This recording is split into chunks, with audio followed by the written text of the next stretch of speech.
Hello students, कैसे हो? मैं हूं प्रवीण कुमार प्रजापति, फिर से आपके के साथ एक नए वीडियो के साथ यहाँ पे फिर से प्रस्तुत हुआ आपके सामने।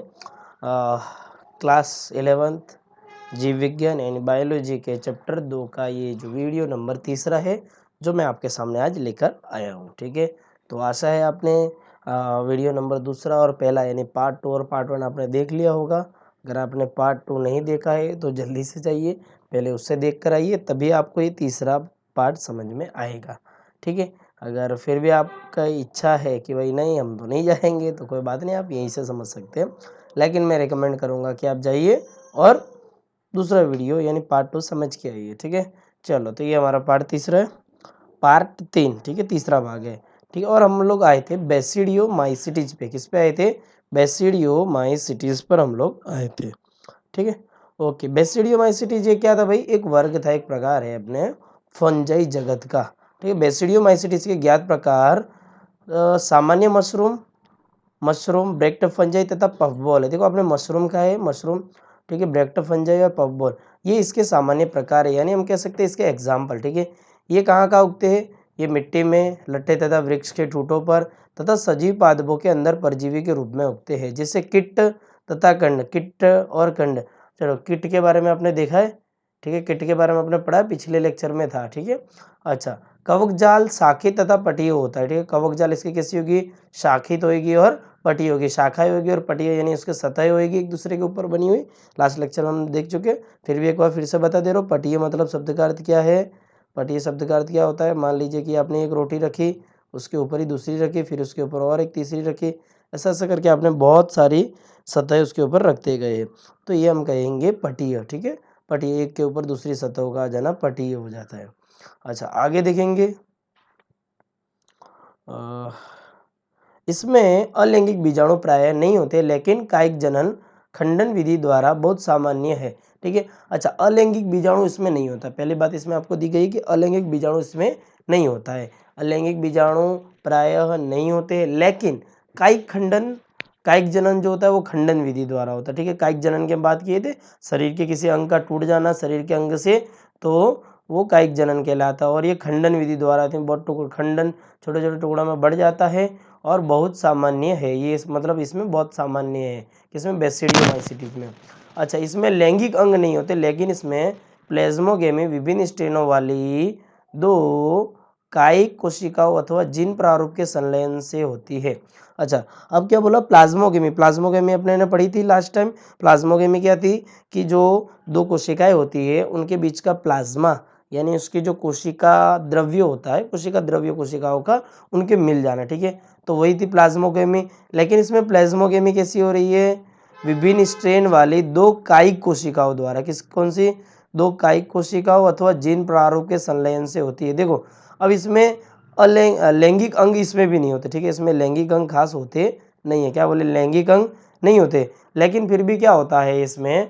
लैंगिक जनन हो जाता। अंग नहीं होता लेकिन लैंगिक जनन होता है, ये हम कह सकते हैं। ठीक है, लैंगिक अंग नहीं होते हैं लेकिन लैंगिक जनन इनमें होता है। कैसे होता है? प्लाज्मोगेमी में विभिन्न स्ट्रेन वाली दो कायिक कोशिकाओं अथवा जीन प्रारूप के संलयन से, तो जो जीन होते हैं, जीन, उनके संलयन से, आपने देखे थे बीच का जो केंद्रक होता है उन दोनों के संलयन से हो जाता है।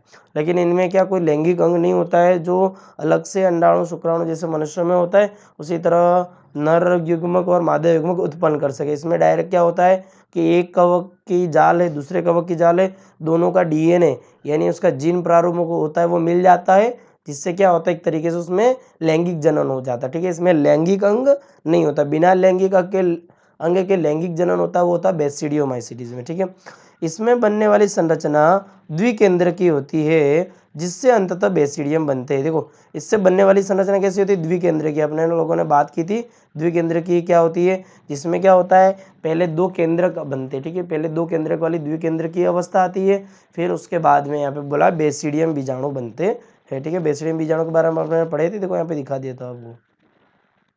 देखो ये मैंने बताया था बेसिडियम बीजाणु, ये लैंगिक जनन एस्केस बीजाणु और बेसिडियम बीजाणु द्वारा होता है। तो बेसिडियम बीजाणु के बारे में अपने लोगों ने ऑलरेडी पढ़ा हुआ है। ठीक है, अच्छा, ये भी क्या एक तरीके के लैंगिक अंग है यानी लैंगिक बीजाणु है। अरे कहाँ पहुंच जा रहे? ठीक है, आगे देखेंगे। हाँ, द्विकेंद्रकीय अवस्था होती है जिससे अंततः बेसिडियम बनते हैं। बेसिडियम में केंद्रक संलयन यानी कैरियोगेमी तथा मियोसिस होता है। पहले केंद्रक संलयन होता है, केंद्रकों का मिल जाना केंद्रक संलयन क्या होता है। फिर मियोसिस क्या होता है भाई, मियोसिस क्या होता है कि जो कोशिकाएं होती है उनका अर्धसूत्री विभाजन। क्या होता है, अर्धसूत्री विभाजन, यानी गुणसूत्रों की संख्या जो होती है वो आधी हो जाती है बाद में, ठीक है। 2 होती है उसकी 1 हो जाती है, 4 की 2 हो जाती है, यानी अगर 16 है तो उसकी 8 हो जाएगी आगे जाके।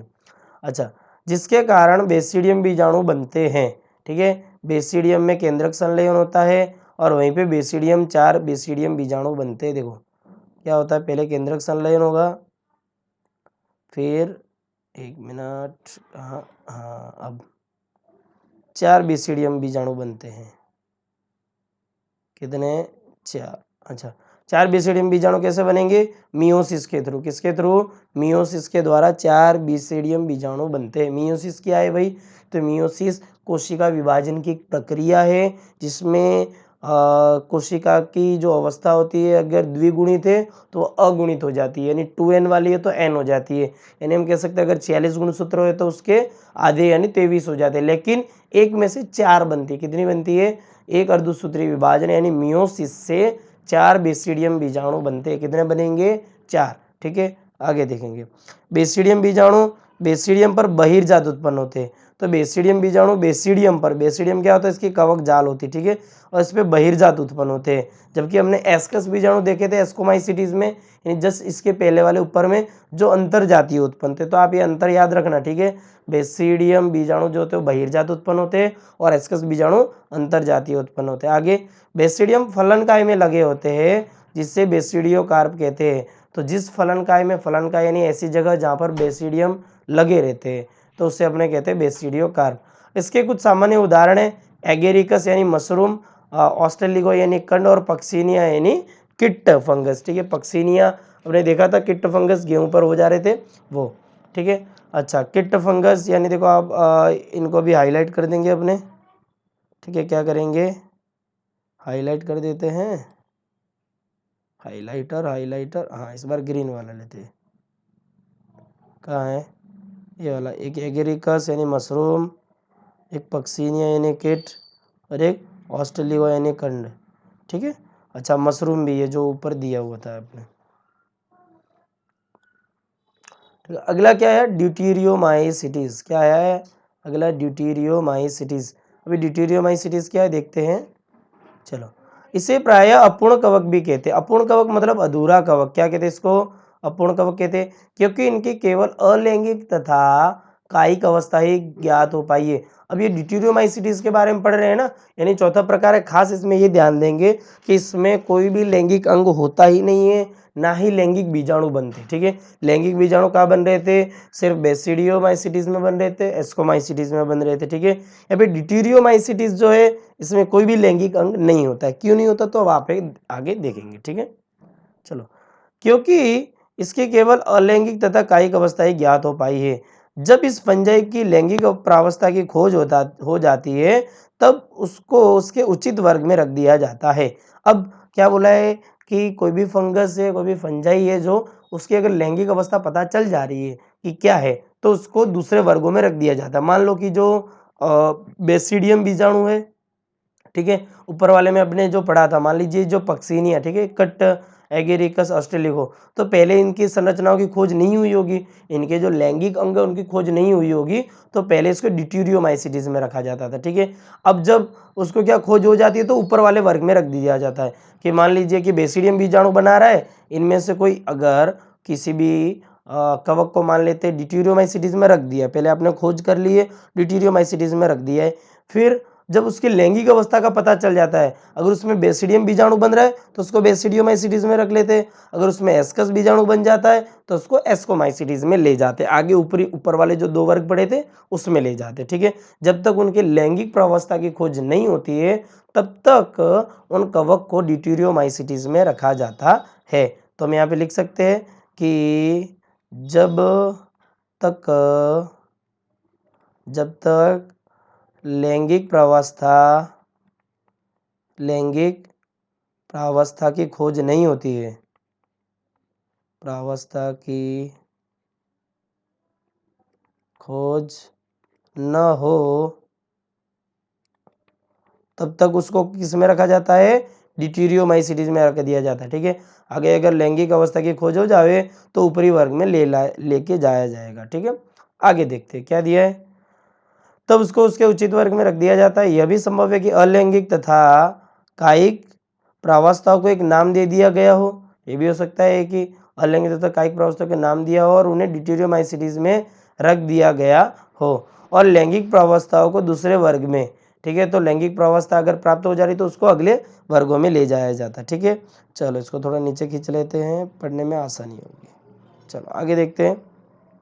बाद में जब उनके अनुबंधों यानी कड़ी का पता लगा और फंजाई की उचित पहचान हो गई, तब उन्हें ड्यूटेरोमाइसीटीज के से निकाल लिया गया, और एक बार ड्यूटेरोमाइसीटीज के सदस्यों की उचित लैंगिक प्रावस्था का पता लग जाए तब उन्हें एस्कोमाइसीटीज और बेसिडियोमाइसीटीज में सम्मिलित कर लेते हैं। देखो मैंने अभी भी जो बताया वो लिखा है इसमें कि जब ड्यूटेरोमाइसीटीज में किसी को रखा गया, ठीक है, किसी भी कवक की खोज हो रही है मान लो नवे नवे, तो सबसे पहले उसको ड्यूटेरोमाइसीटीज में रखा जाता है। ठीक है, जब उसके लैंगिक प्रावस्था की का पता चल जाता है कि लैंगिक अंग कैसा है, क्या वो थैली वाला है, अंतरजातीय उत्पन्न हो रहा है, अगर दानी में नहीं थैली वाले में उत्पन्न हो रहा है तो उसको थैली कवक में रख देते हैं यानी एस्कोमाइसीटीज में। अगर वो बाहर उत्पन्न हो रहा है लैंगिक अंग और लैंगिक बीजाणु बाहर बन रहे तो उसको ले जाते हैं बेसिडियोमाइसीटीज में। ठीक है, तो यहाँ पे बता दिया गया एस्कोमाइसीटीज और बेसिडियोमाइसीटीज में सम्मिलित कर लेते हैं। अच्छा, ड्यूटेरोमाइसीटीज केवल अलैंगिक बीजाणुओं जिन्हें कोनिडिया कहते हैं उनसे जनन करता है। ठीक है, तो इसमें ड्यूटेरोमाइसीटीज में सिर्फ जनन किसके द्वारा होता है, अलैंगिक बीजाणु जिनको क्या कहते हैं, कोनिडिया, उनसे जनन करते हैं। ठीक है, अच्छा, इनके कवक जाल पटीय होते तथा शाखित होते। देखो हमने देखा जो भी लास्ट वाले हमने 3 वर्ग पढ़े उनमें सब में कवक जाल कैसा था, पटीय था और शाखित था। फिर सबसे पहले जो हमने देखा था फाइकोमाइसीटीज, क्या था, फाइकोमाइसीटीज, और उसमें ऐसा नहीं था, उसमें अपटीय था। कैसा था, अपटीय। बाकी हमने पढ़ा एस्कोमाइसीटीज, बेसिडियोमाइसीटीज और अब बढ़ रहे ड्यूटेरियोमाइसीटीज, और तीनों में पटीय है और शाखित है। ठीक है, कवक जाल कैसी है, इसमें पटीय है और शाखित है, यानी एक के ऊपर दूसरी सतह बनी हुई है, पट बना रही है, और शाखित है, उनमें शाखा है बहुत सारी। ठीक है, इसके कुछ सदस्य मृतजीवी अथवा परजीवी होते हैं। ये भी हम चर्चा कर चुके हैं कि मृतजीवी और परजीवी क्या है, मरे हुए पे जिंदा रहने वाले, और परजीवी यानी जिंदा है ऑलरेडी, उनके ऊपर डिपेंड रहने वाले, उन पे जिंदा रहने वाले। लेकिन उनके अधिकांश सदस्य अपशिष्ट के अपघटक होते हैं, अपशिष्ट के अपघटक होते हैं और खनिज के चक्रण में सहायता करते हैं। खनिज के चक्रण में सहायता करते हैं मतलब क्या होता है, कुछ ऐसे होते हैं जो खनिजों के चक्रण में सहायता करते हैं। जैसे मान लीजिए कि जो नाइट्रोजन चक्र में सहायता कर रहे, फॉस्फोरस चक्र में, जैसे अपना वाटर साइकिल नहीं होता पानी का चक्र, कि भाई पानी आ रहा है, बरसात गिर रही है, जमीन से जाके वापस उस वो वाष्प बन रही है, फिर उसके बादल बन जाते, फिर वो वापस कर देते, फिर पानी, तो एक वाटर साइकिल था। इसी तरीके से फॉस्फोरस चक्र होता है, नाइट्रोजन चक्र होता है। तो इस तरीके के जो खनिज चक्रण होते हैं उनमें सहायता करते हैं ये लोग। कौन कौन करते हैं, देखो उसके कुछ उदाहरण दिए गए, तो उदाहरण को हाईलाइट कर देता हूँ। उदाहरण आप भी हाईलाइट करके रखे और उदाहरण को साथ साथ में याद करते रहे। अल्टरनेरिया, कोलिटोट्राइकम, ठीक है, और क्या है, ट्राइकोडर्मा, ट्राइकोडर्मा, अल्टरनेरिया, कोलिटोट्राइकम और ट्राइकोडर्मा, अल्टरनेरिया, कोलिटोट्राइकम और ट्राइकोडर्मा, ये 3 जो है फाइकोमाइसीटीज के उदाहरण है। ठीक है, आई होप आपको पता चल गया होगा। अगर कोई चीज़ आपको नहीं पता चल रही है तो कमेंट बॉक्स में लिखे, तो अगला मैं जब वीडियो बनाऊँ तो उसका सॉल्यूशन आपके सामने ले आऊँगा किसी भी तरीके से। और आशा है आपको समझ में आ गया होगा। ठीक है, नहीं आया होगा तो कोई प्रॉब्लम की बात नहीं है, किसी किसी को दोबारा देखने पे समझ में आ सकता है। ठीक है, और साथ साथ में मैं फिर से रिक्वेस्ट करता हूँ कि आप वीडियो को शेयर करते रहे अपने ग्रुप में, अपने फ्रेंड्स के ग्रुप में, और ज़्यादा से ज़्यादा उनको शेयर करें तो उससे एनर्जी मिलती है।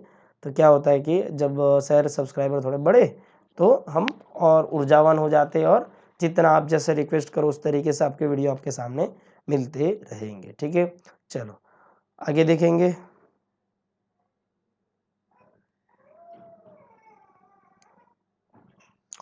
चलो अब क्या आ रहा है भाई नेक्स्ट, इसके आगे इसके आ रहा है पादप जगत यानी प्लांटिक किंगडम। क्या आ रहा है, पादप जगत यानी प्लांटिक किंगडम। पादप जगत में वे सभी जीव आते हैं जो यूकैरियोटिक है। कैसे, यूकैरियोटिक है। पादप जगत में वे सभी जीव आते हैं जो यूकैरियोटिक है। भाई यूकैरियोटिक की बात अपने पहले लेक्चर में चर्चा कर चुके हैं क्या है, और जिनमें क्लोरोफिल होते हैं। तो पहली बात पादप जगत में किनको किनको रखा गया है, ऐसे सजीव जो यूकैरियोटिक है और उनमें क्लोरोफिल होते हैं।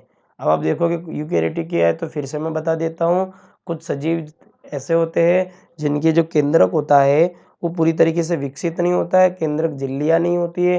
अनेकों ऐसे अंग होते हैं जिनमें झिल्लियाँ नहीं होती है, तो वो प्रोकैरियोटिक में आ जाता है। ठीक है, किसमें आ रहा है, प्रोकैरियोटिक में, यानी असीम केंद्र की, हिंदी में उसको बोलते हैं असीम केंद्र की। ठीक है, लेकिन अगर कोई पूरी तरीके से विकसित है, अच्छे से कोशिका झिल्ली मिल रही है, केंद्रक झिल्ली मिल रही है, जितने भी अंग है कोशिका के अंग, उस पर अगर कोशिका के ऊपर झिल्लियाँ और अंगों के ऊपर झिल्लियाँ आ रही है तो यूकैरियोटिक में आ जाता है। और ऐसे सजीव जो यूकैरियोटिक और जिनमें क्लोरोफिल होते हैं वे सभी किस में रखे गए, पादप जगत में। ऐसे जीवों को पादप कहते हैं।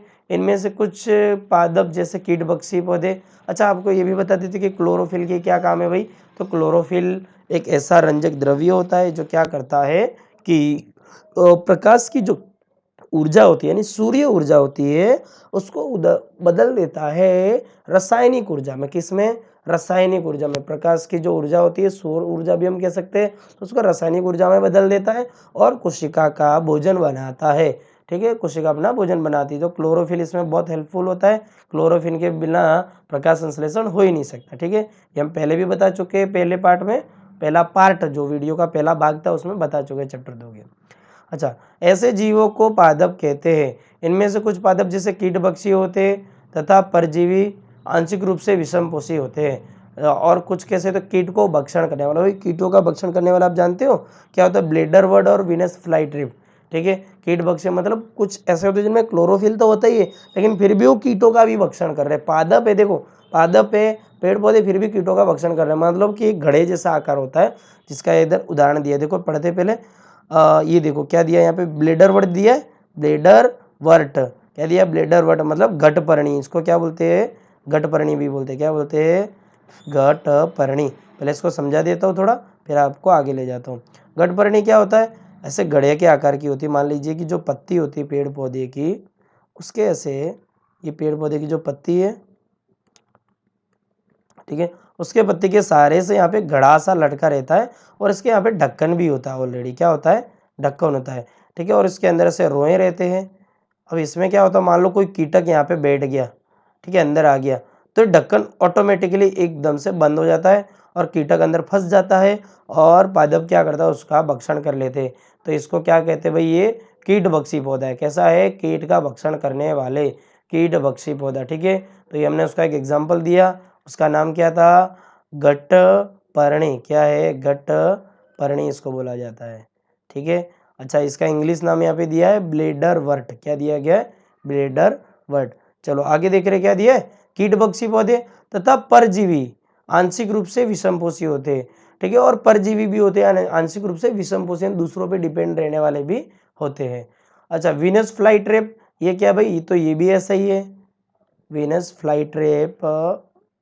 अरे यार, अच्छा यहाँ पे ये हाईलाइट जैसा कर लेते, वीनस फ्लाई ट्रिप, ये भी कीटभक्षी पौधा है। देखो दो उदाहरण दिया आपको यहाँ पे, ब्लेडर वर्ट, वीनस फ्लाई ट्रिप पौधे, और अमर बेल, और अमर बेल दी। अमर बेल जानते हो, कस्कूटा एक पौधा आता है, एक बेल आती है जो क्या करती है कि जो भी पेड़ पौधा कोई उगा उसके ऊपर उग जाती है। ठीक है, उसके ऊपर उसकी सतह पे उग जाती है, और वो टोटली उसके ऊपर डिपेंड रहती है, यानी परजीवी उसके अंदर से अपना आहार ग्रहण करती है, जिस पौधे या पेड़ के ऊपर लग जाती है। अमर बेल, देखो अमर बेल कस्कूटा उसको बोला जाता है, परजीवी का उदाहरण है। ठीक है, तो आपको पता चल गया होगा। और ये जो दोनों उदाहरण थे, ब्लेडर वर्ड और वीनस फ्लाई ट्रिप, ये दोनों उदाहरण है अपने कीटभक्षी के। किसके उदाहरण है, कीटों का भक्षण करने वाले यानी कीटभक्षी, और अमर बेल दूसरे पौधों पर निर्भर रहते यानी परजीवी है। ठीक है, चलो, पादप कोशिका में कोशिका भित्ति होती है जो सेल्यूलोज की बनी होती है, और इसकी संरचना के बारे में विस्तृत विवरण अध्याय 3 में पढ़ेंगे।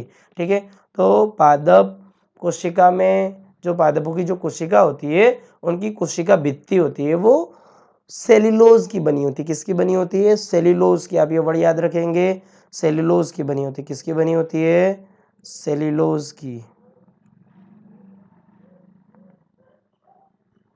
ये चलो इतना डल है। तो सेल्यूलोज की बनी होती है पादप कोशिका में, कोशिका भित्ति होती है जो सेल्यूलोज की बनी होती है और उसकी संरचना के बारे में विस्तृत विवरण अध्याय 3 में पढ़ेंगे। तो जब अध्याय 3 हमारा आएगा यानी चैप्टर 3 आएगा तो उसके बारे में और डीप में अपने पढ़ेंगे। ठीक है, प्लांटी जगत में क्या क्या आता भाई, शैवाल, ब्रायोफाइट, टेरिडोफाइट, जिम्नोस्पर्म और एंजियोस्पर्म आते। तो ये पूरा जो पादप जगत के बारे में यहाँ पे छोटी सी जानकारी दे दी है, ये पूरी इतनी इतनी, ये अपने को पूरा का पूरा आगे चैप्टर 3 में पढ़ने को मिलेगा। ठीक है, चलो चलो आगे देखें।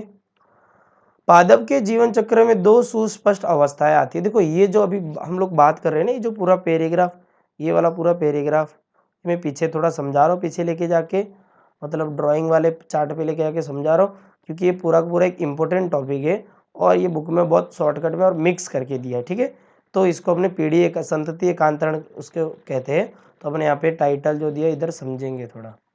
ठीक है, चलो पहले एक काम करते बुक में पढ़ लेते फिर इधर पीछे जाके समझते क्या दे रहा पहले बुक में।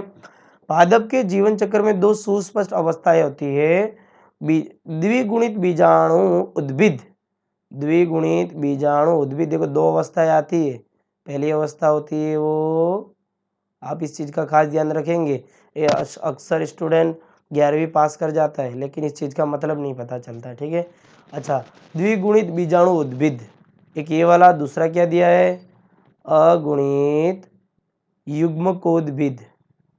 क्या होता है अगुणित युग्मकोद्भिद, द्विगुणित बीजाणु उद्भिद और अगुणित युग्मकोद्भिद। अब ये चीजें क्या है, नवे नवे वर्ड आपके सामने, नया टकराव हो रहा है, तो कोई बात नहीं, इसको अपने समझते पीछे लेके जाके। ठीक है, द्विगुणित बीजाणु उद्भिद। चलो पहले एक बीच में एक लकीर बना देते हैं। ठीक है,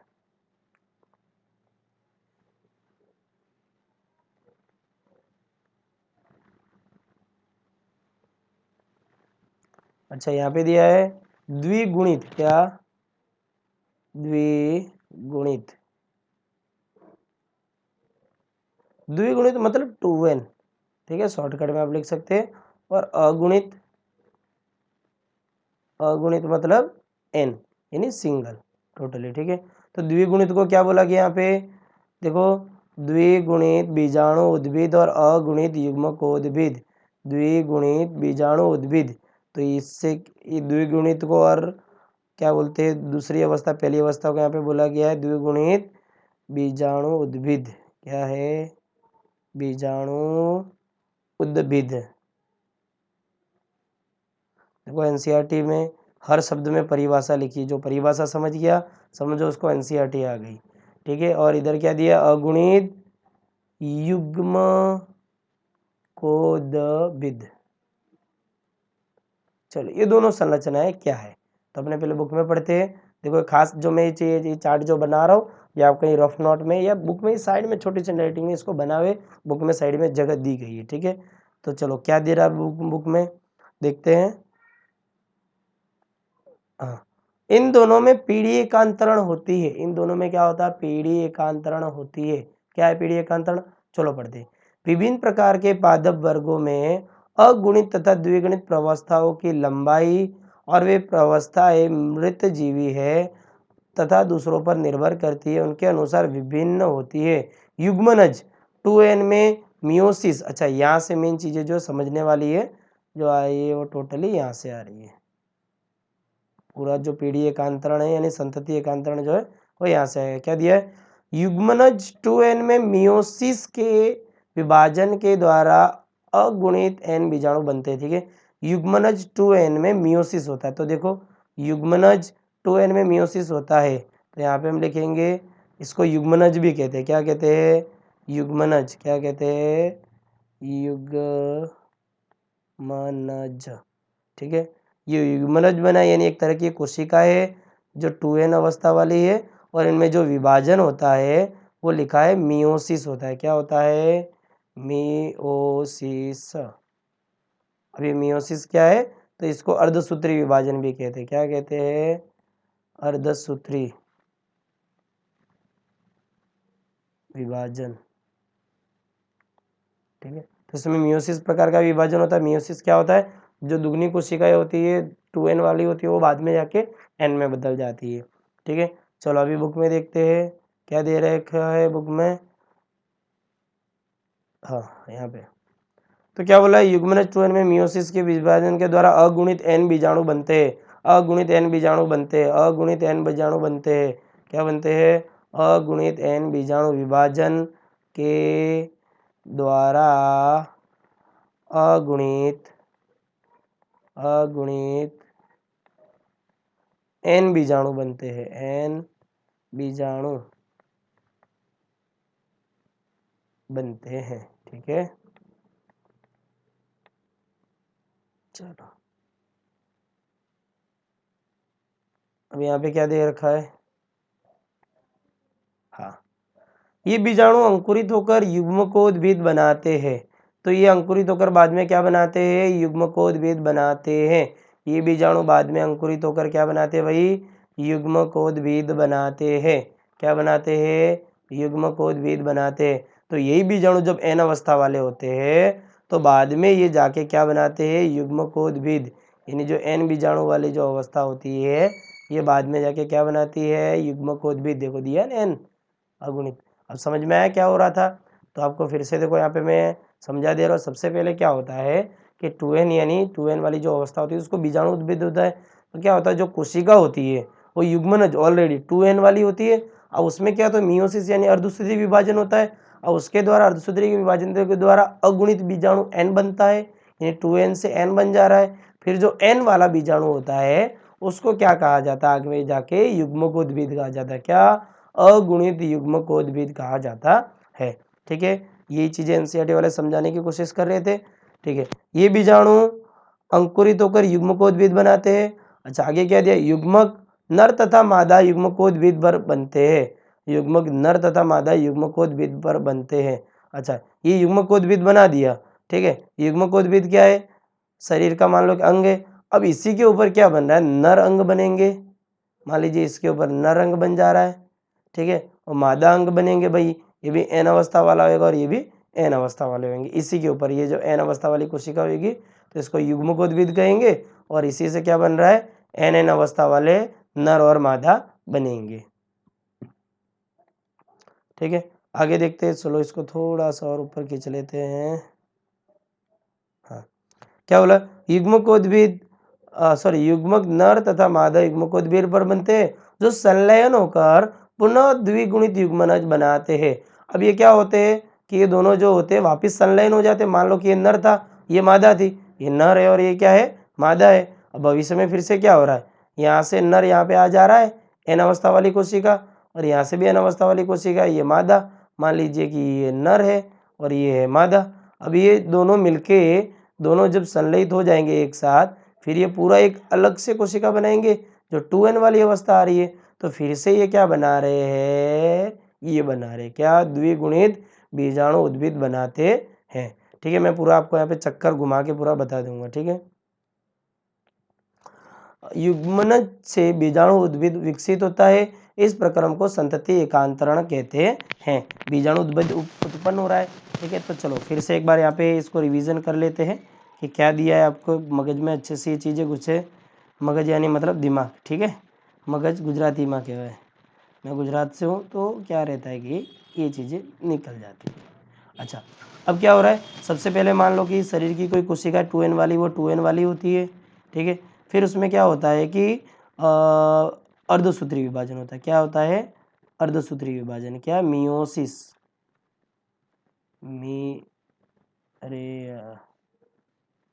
मियोसिस, स्पेलिंग में थोड़ी मिस्टेक हो सकती है, मियोसिस। फिर क्या होता है, मियोसिस के थ्रू इसमें एक n बीजाणु बनेगा। ठीक है, मान लीजिए कि ये नर बना। ठीक है, फिर अलग से कहीं और से एक मादा आ जाएगी, वो भी n वाली होएगी। ठीक है, मादा का जो बीजाणु होएगा वो भी मादा n अवस्था वाला होगा। फिर ये भविष्य में जाके वापिस क्या बनाते हैं, 2n वाली अवस्था बनाते हैं, दोनों मिल के आगे जाके। ये दोनों जो मान लो आगे जाके मिल जावे तो ये यानी संलयन हो जावे। ठीक है, इनका क्या हो जावे, संलयन। तो फिर से क्या बना दे रहे, 2n वाली अवस्था बना देते हैं। अच्छा 2n वालों को यहाँ पे क्या बोला गया भाई, बीजाणु उद्भिद। तो ये क्या होता है, बीजाणु उद्भिद और ये होता है युग्मकोद्भिद। इनको क्या कहते हैं, युग्मकोद्भिद कहा जाता है। तो आशा आपको समझ में आ गया होगा। तो ये जो टॉपिक था, पूरा पैराग्राफ था, आप खास इसको व्यवस्थित तरीके से नोटबुक में लिखे, ठीक है। नहीं तो बुक में आपको जहाँ जगह मिले व्यवस्थित तरीके उसको लिखे, क्योंकि इस चीज़ में अक्सर बच्चों को कंफ्यूजन होती है। अक्सर बच्चों को क्या, मैक्सिमम स्टूडेंट्स को कंफ्यूजन होती ही है, पढ़ने के बाद भी या पढ़ाई जाने के बाद भी उनको कंफ्यूजन बहुत सी जगह होती है। तो यहाँ पे तो उस कंफ्यूजन को पूरी तरीके से डील किया जा रहा है, ठीक है। इसके लिए टॉपिक में ज़्यादा टाइम मैं ले रहा हूँ, ठीक है। आगे देखेंगे।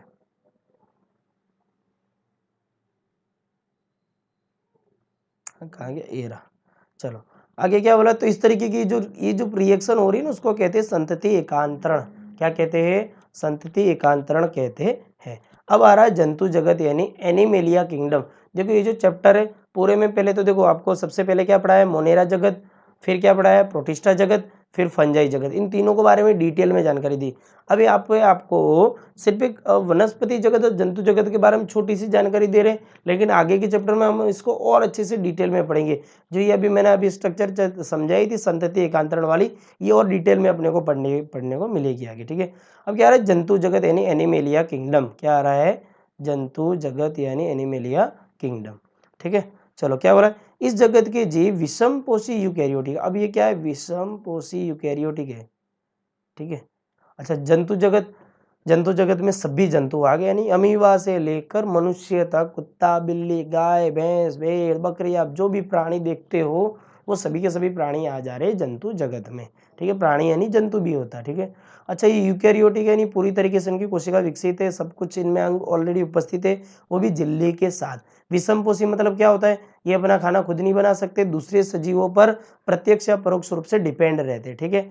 अच्छा, जो बहुकोशिक है और इनमें ये बहुकोशिक भी होंगे, ठीक है। और उनकी कोशिका में कोशिका भित्ति नहीं होती। और ये खास पॉइंट आप याद रखेंगे कि जंतु जगत की जो कोशिका होती है उसमें कोशिका भित्ति नहीं होती, ठीक है। मान लीजिए कोशिका बना दी, अब इसकी जो ये बाहर वाली सतह है, ये सिर्फ हम कह सकते हैं सिर्फ झिल्ली, क्या कहेंगे इसको, सिर्फ झिल्ली कहेंगे। ये क्या है, कोशिका झिल्ली है।